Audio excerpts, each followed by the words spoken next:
Oh, g'day. My name's Dave Reilly, 2012 scholar, and my subject is managing dates for premium fruit production. Actually, I think I'll stand here, a bit more comfortable. Thanks very much to Woolworths, who have sponsored me for my Nuffield scholarship, but also prior to that through the Sustainable Farming Grants in 2009. So Woolworths have been fantastic, and needless to say, Nuffield Australia, not just for the one full 12 months, but even the last little bit of polish that Liz has tried to put on this presentation and on myself, so hopefully I can do that justice. A little bit about our story and our background. I'm a horticulturalist from the Riverland of South Australia, my closest town being Berry, in between Berry, Loxton and Renmark. I have a fantastic family. My wife Anita, she's very much a strong part of the business. Unfortunately can't be with us today, but just sent me through a text, good luck, so I hope you do her proud.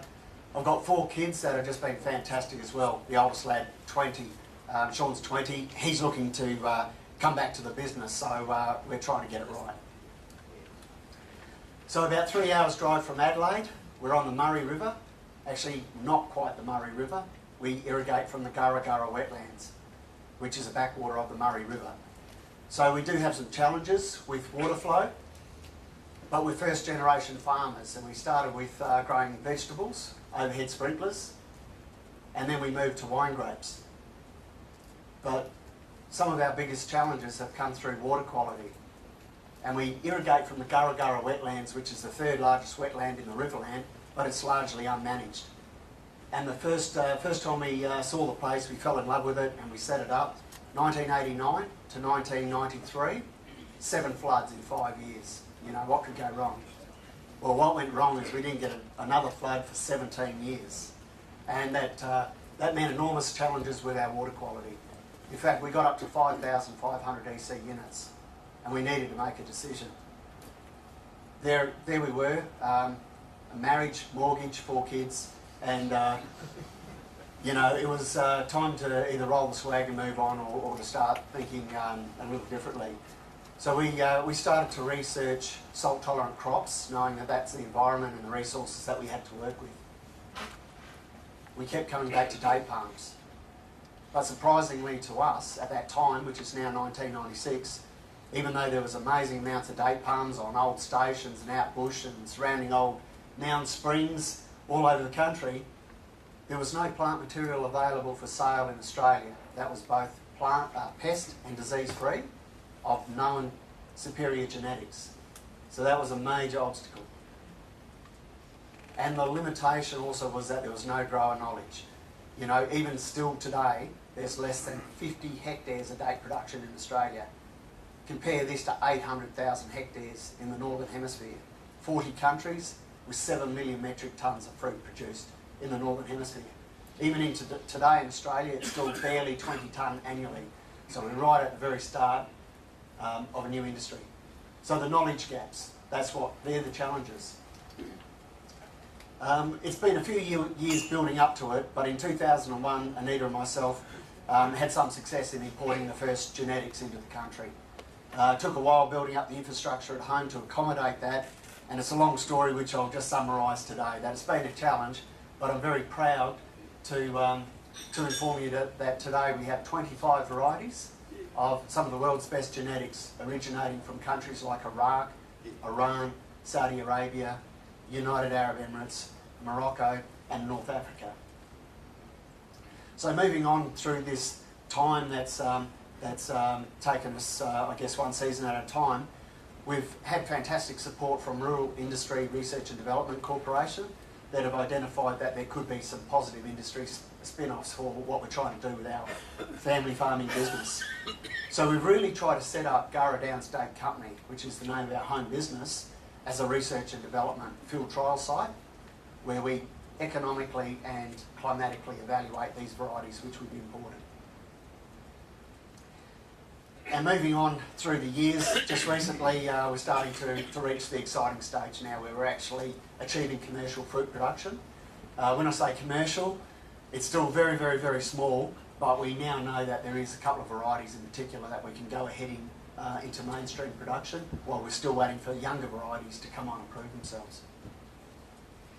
However, as I'm walking up and down these rows and understanding the limitation in knowledge available in Australia, I can't help thinking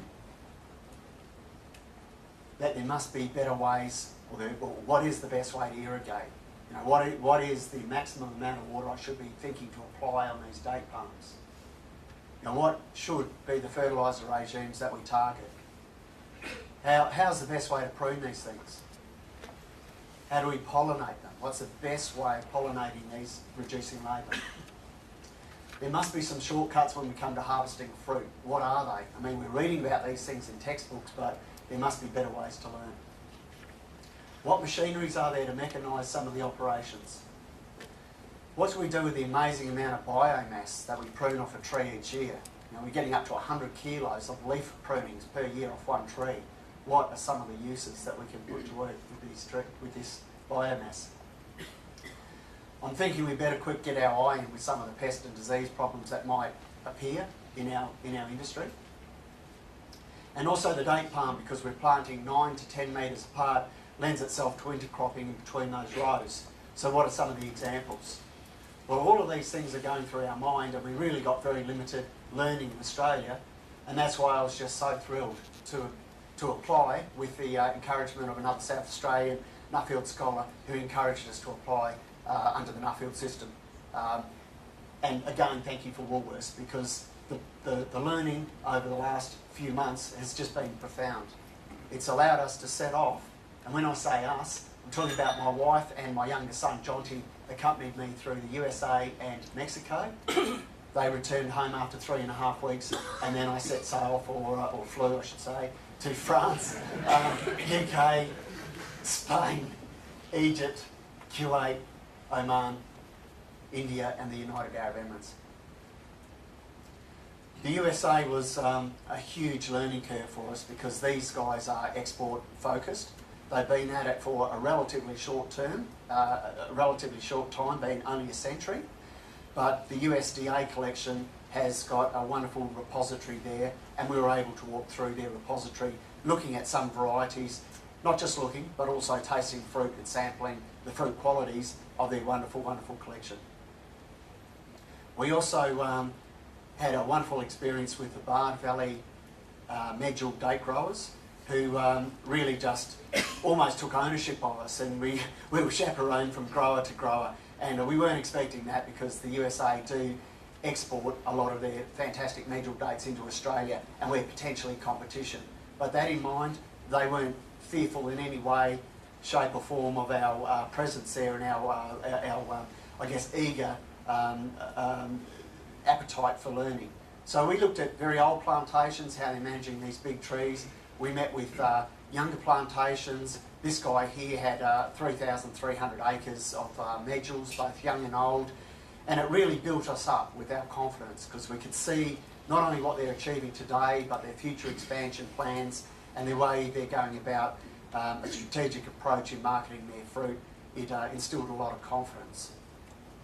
We looked at some businesses that were both producing but also marketing in their own roadside sales, bolstering restaurant duties, etc., to attract and entice customers, as well as looking at businesses that were just set up independently from date plantations, but were just sourcing product from a number of different growers and had a very strong tourist orientation. So yeah, we looked at quite a few date specialty marketing shops, and it did give us some scope, I guess, at looking at that particular way of marketing fruit, as well as looking at a very interesting way of broadening the product base. But our main learning at this stage of the game is really going to be plantation based. And while we were there at home sawing off date palms with little saws and chainsaws, etc., we saw the machine that these guys were using, hydraulic snips to quickly get through plantations. We saw machines that they were using to extract male pollen from flowers. Alternatively to that, we've been hanging up flowers in sheds, taking up enormous amounts of space and time, trying to get pollen to settle onto newspaper and raking it up and going and then applying it. These guys were extracting pollen, and then they designed specialised pollen blowers for treating broadacre plantations at flowering time very quickly and efficiently. we've been grappling with how do we find an efficient way of removing offshoots from the base of trees. Offshoots are genetically identical to the parent plant, so they are valued. We do need them for future expansion, but you do win a few blisters, and we were finding up to 3 or 4 hours of swinging a sledgehammer and a crowbar and a chisel to get even one offshoot off. They're important to us because we can get fruit production from an offshoot in 2 to 3 years. But after we saw these guys with a jackhammer power head and a harpoon chisel point mounted on a bobcat, we can understand now where we need to be thinking and the efficiencies we can gain. Just get out of bed with a little bit more spring in the step in the morning when we get on a bobcat as opposed to a crowbar. One of the other main difficulties that we haven't had to grapple with yet, but we know it is coming, is how do you get up these bloody things? And I guess it's not fair for us to expect an employee to put a rope around a trunk of a tree and shimmy up a date palm.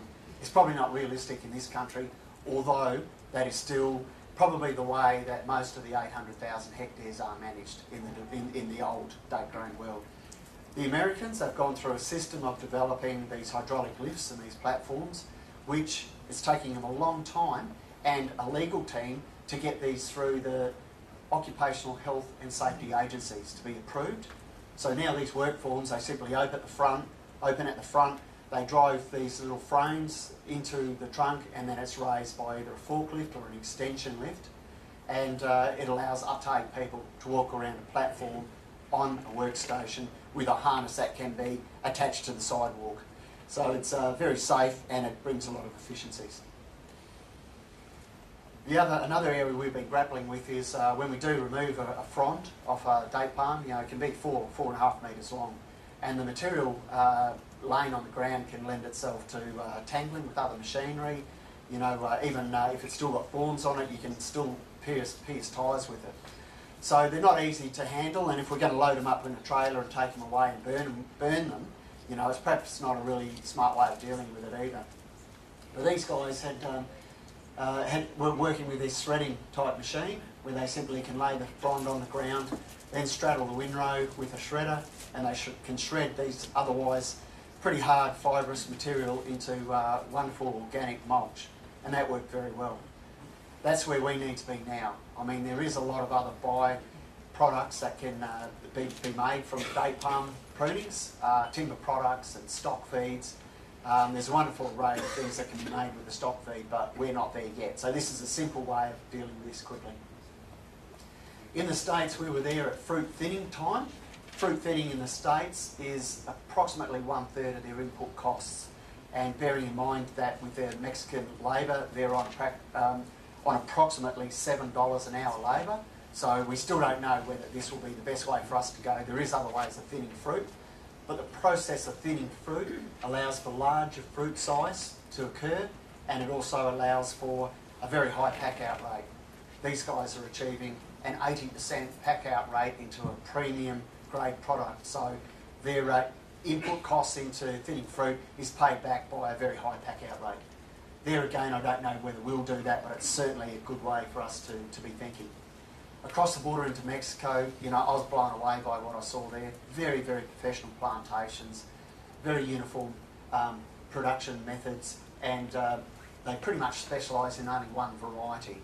So it may be that whilst we have 25 varieties now, we might find over a period of years we fine-tune ourselves into a lesser number of production methods being varieties. Mexicans also, we had the chance to visit their pack houses, and that gives us a bit of a vision for the future and some of the needs for handling fruit. How's my time? Yep, I better keep moving here. Onto the UK, and I guess people may be surprised that the UK has any association with the date industry, but we have had a very long-standing, in fact 12 years, association with date palm developments, who are fantastic at breeding varieties that we need for Australia, and they've been sending out varieties now, not just to ourselves, but for other countries for 25 years. So at DPD in the UK, we learnt about their tissue culturing facilities, We learnt about their nursery activities, and that's very important for us because we are at this stage still Australia's only tissue culture date palm nursery, and we're sending out plant material to other growers around Australia, and some of the challenges and difficulties that they have in the UK, we share some of those challenges. So it was very good and provided a shortcut for us to see some of the antidotes that they have to treating some of these challenges. After the UK, I elected to travel to Spain, primarily because Spain at Elche is a region that's of less heat units than our own. So it was interesting for us just to take an inventory of what varieties they're succeeding with at those cooler heat regimes. Also, we discovered that they have major pest problems with the Indian red palm weevil, and it's alerted us, and it's inspired me to write to the Australian Quarantine Inspection Service and our local state authority just to make sure that they're up to date on this red palm weevil, because it's actually devastating their plantation. The Spanish have also perfected ways of artificially ripening fruit, which provides labour savings by the ability to harvest whole bunch harvest at close to harvest time, and then using temperature methods to artificially ripen the fruit. On to Egypt. I really wanted to spend more time in Egypt, but it was right at the time. It was just slightly after the uprising, just a matter of a couple of days after the elections, and I think I was the only tourist in Cairo. So originally I was going to stay there a bit longer, but I actually cut that short. But in the time that we did have spending in at Cairo, I did actually get a chance to see some of the wonderful intercropping examples of this old world way of farming. After Egypt, I went on to Kuwait, purely and simply to catch up to Dr. Sudasan, who's one of the most creative minds I've ever met when it comes to plant breeding. This guy is actually breeding, crossing a hybrid wolf date palm with a Phoenix dactylifera, or the true date palm. And that's of enormous interest to us because the result of that is breeding a date palm that won't grow any taller than around about 1.5 meters.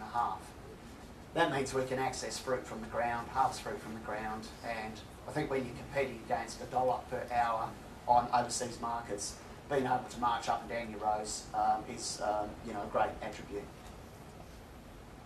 From Kuwait I went on to Oman.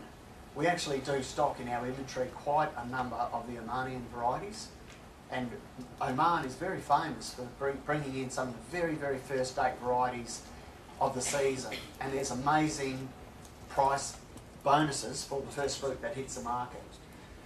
We were very fortunate that the Department of Agriculture in Oman took us under the wing and showed us all they had to show in terms of their tissue culture, nursery and industry prospects and outlooks, as well as taking us to their repository where they have over 260 elite date palm varieties. So I had the chance to actually, as like a kid in the candy shop, I had the ability to be able to look through these varieties, and actually I've been in contact with these guys since, and I might be able to extract some more varieties from here to introduce into Australia. So there's a lot of character differences between varieties. Again, in Oman we saw varieties, we saw intercropping examples, in this case figs, grown beneath date palms. And also date palms are widely used as landscaping plants, in this case at a luxury hotel.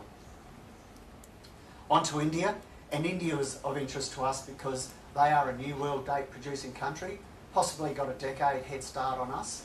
So very interested to see how they, their strategic approach in adopting new technologies and I guess distributing the information and supplying support roles to other growers. So off to the Western Desert on the border of Pakistan, where we got to meet with other date growers and learn about their challenges and look at the network services that they have as support, and it was of great interest. There again in India we saw examples of intercropping, in this case pomegranates. So the concept here is to get early hectare returns with the pomegranates, but also even those date palms, one standing along with the white bags, they're already cropping. So there is some returns early, but the pomegranates speed up the process. To my amazement, after being flown down to Mumbai with the Atoll Company, we saw date palms growing in a tropical environment. which totally blew me away, because anyone who knows anything about date palms know you need to be in a semi-arid or arid environment. I've changed my opinion of that, because these guys were growing date palms and fruiting in the dry season, and when the wet season broke, well then it was coconuts and mangoes. So that actually could revolutionise the way that dates are perceived in terms of their geographical footprint. After an amazing time in India, it was on to the United Arab Emirates, and we met up with Tony Portman of the Abu Dhabi Farm Services Centre. Tony being an ex-Department of Ag guy from Western Australia.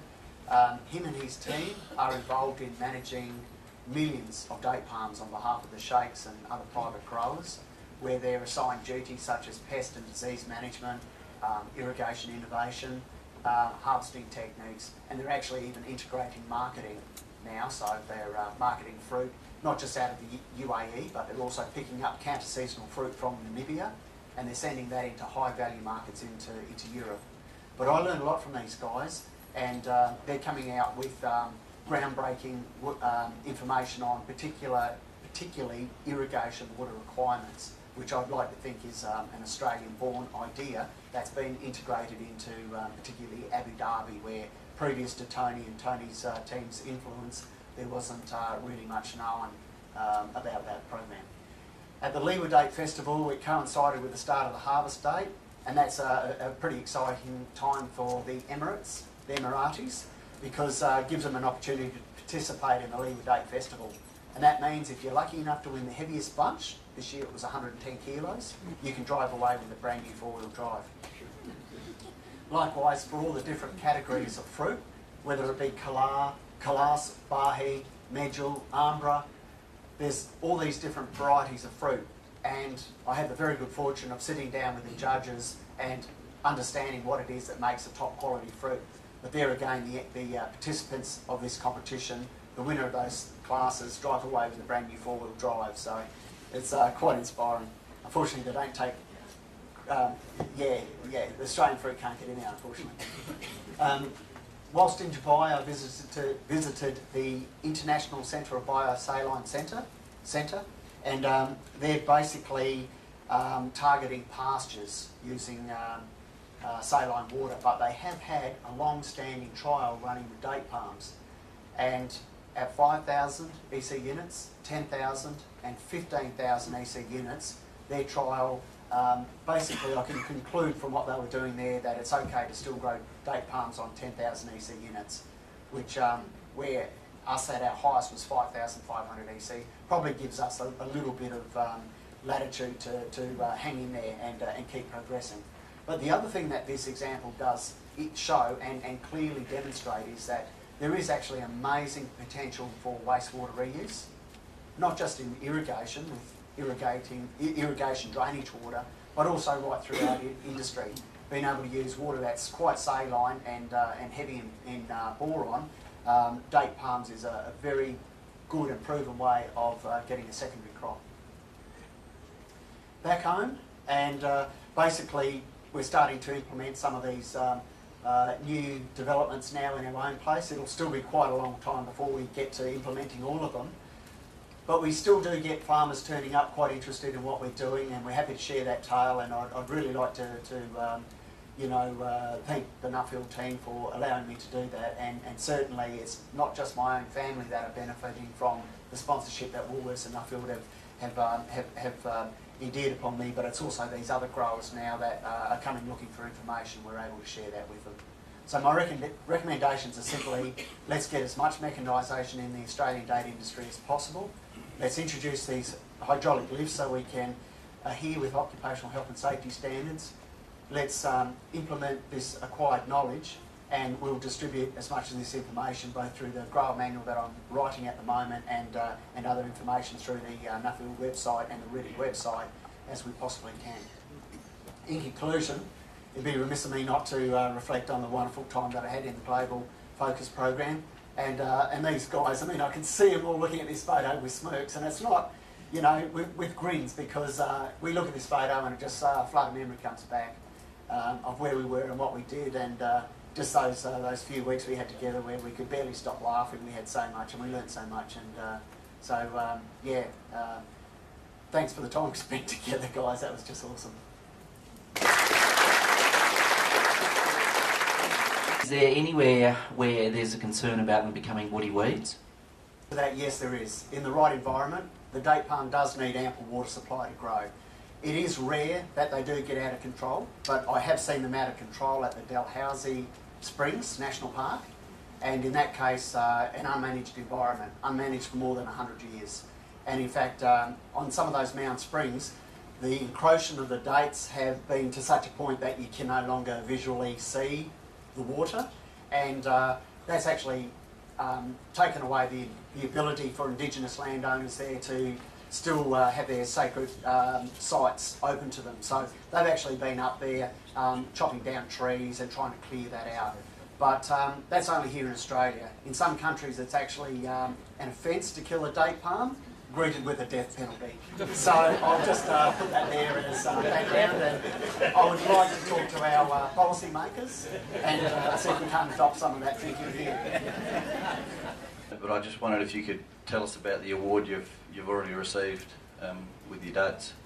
In 2010, our family was very fortunate to win the International Khalifa Date Palm Award, which was hosted in Abu Dhabi. And I guess to reflect the story, out of the blue came a phone call asking us to keep this particular time frame free, and then we were sent plane tickets and we were flown to Abu Dhabi.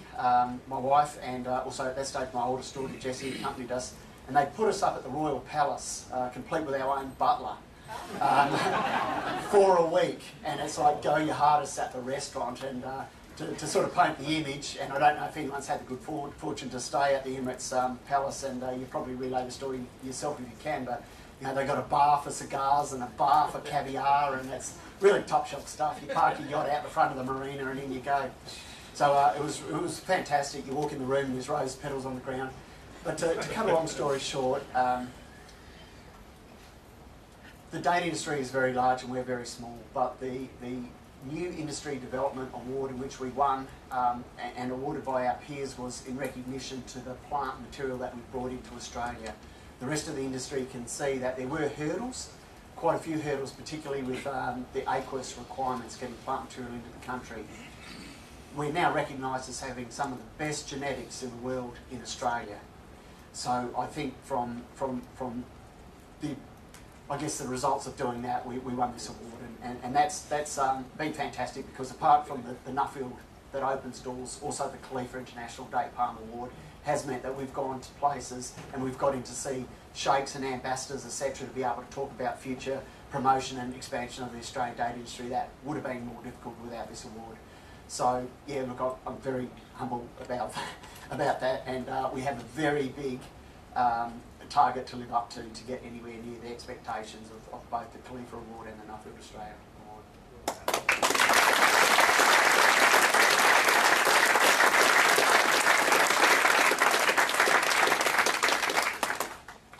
Have you established a frequency or a watering schedule that you'll need in your soil types, and also do you understand now what your total water use requirements will be into the future? I'm still largely reliant on others. There's others around that are better at putting that information together. My philosophy, we are changing and we are adding sophistication to our model, but up till now, when we're irrigating with upwards of 5,500 EC units, it's been about survival, and I have not wanted to invest in technology like measuring the monitoring. I'd rather put my money towards importing in vitro plants, and that way I know I've got distribution, cash flow that can come my way. But fortunately, we've been working in with the Northern Territory Department of Ag and also the Victorian Sunraysia TAFE, and these guys, they've got all the sophistication in terms of moisture monitoring equipment. So I'm actually going to be looking at extracting information or guiding people to them to disseminate some of that information. Some of our own experiences regarding water and water usage, we're starting to work with wastewater producers now, and one of my favourite customers is the large winery, Beer Oil Hardy, they're called Accolade Wines now, largest winery in the Southern Hemisphere. We had a phone call one day several years ago saying we've got 300 megs of wastewater. We're putting it out on our woodlot with our eucalypt species. Unfortunately, they're not going so well. They're thinning out and not taking up that wastewater. And that's a huge issue for them because they have to demonstrate to the EPA that there's efficient utilisation of that waste stream, otherwise it can close the front door down.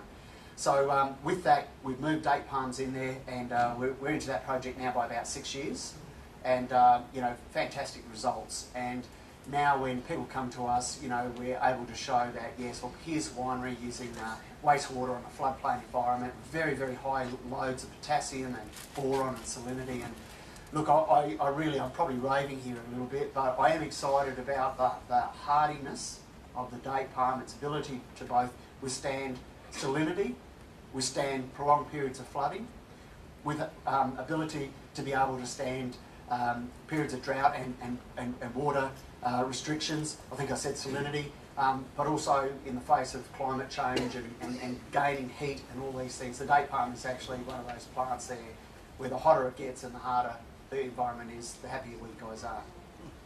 A lot of passion. Thanks very much, Dave, for that, and another round of applause.